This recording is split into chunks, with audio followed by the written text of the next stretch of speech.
Thank you, Deputy Speaker. And I was going to say I don't have the same sound effects as the member opposite. But I do rise to speak about my fantastic electorate of Lingiari, and I think it's a bit rich of the opposition to now care about the cost of living and the cost of Australian mortgages. But I want to just quickly touch on the member for Riverina, and I do acknowledge the work that was done in the 2 years of COVID.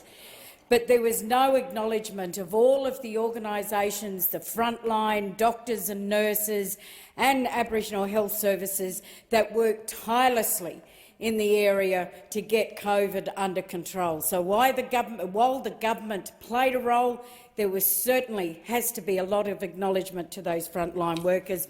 And I know that the member for Robinson and other people on this side of the House has worked and did a lot in terms of that. Perhaps if the opposition could have managed the economy, formed an energy policy or even kept an eye on rising inflation, we wouldn't be in the situation we are in now. I know that in my electorate of Lingiari, people will find the opposition statement particularly hypocritical. For 10 years, the opposition had a chance to invest in Lingiari and the Northern Territory, and they didn't. In just 6 months, Labor has shown it is a trustworthy government that delivers for Lingiari. This is not something the former government could have said. Labor has been in power for 6 months, 6 months in which we've begun the long, hard work of cleaning up the absolute waste and mismanagement of the previous coalition government. As the opposition well knows, we are facing challenging global economic headwinds. Major economies around the world are struggling with the cost of inflation, and responsible action from government is needed. The most recent federal budget is targeted and a responsible budget that delivers on our election commitments. We are delivering on our promises to get wages moving. We are delivering on our promise for better vocational education, and we are delivering an historic agreement with states and territories to deliver 1 million new homes for Australians. This will include 40,000 social and affordable houses. What this will do is increase the housing stock around the country. To match this, Labor also brought forward our regional first home buyers guarantee. In just 6 short weeks, hundreds of Australians have already taken advantage of the guarantee.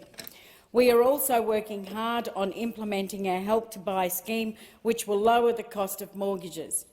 What have the Liberals had to say on this scheme? Nothing but criticism. It's good to see the opposition is now willing to work with us on lowering the cost of mortgages for Australian people.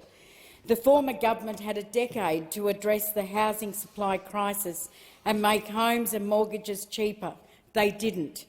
Labor will do what the former government couldn't, and we will step up to the plate on housing. For my electorate of Lingiari, this will be critical.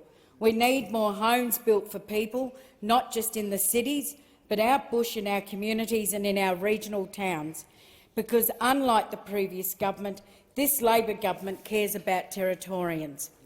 This Labor government cares about our regional towns. It cares about the bush. Labor took an election commitment of $100 million for immediate investment in homelands. Labor is delivering on this promise. Labor took the $120 million Central Australian plan to the election, and we are delivering it. This plan is a lifeline for Mamachua Alice Springs, which saw nothing but neglect from the coalition government.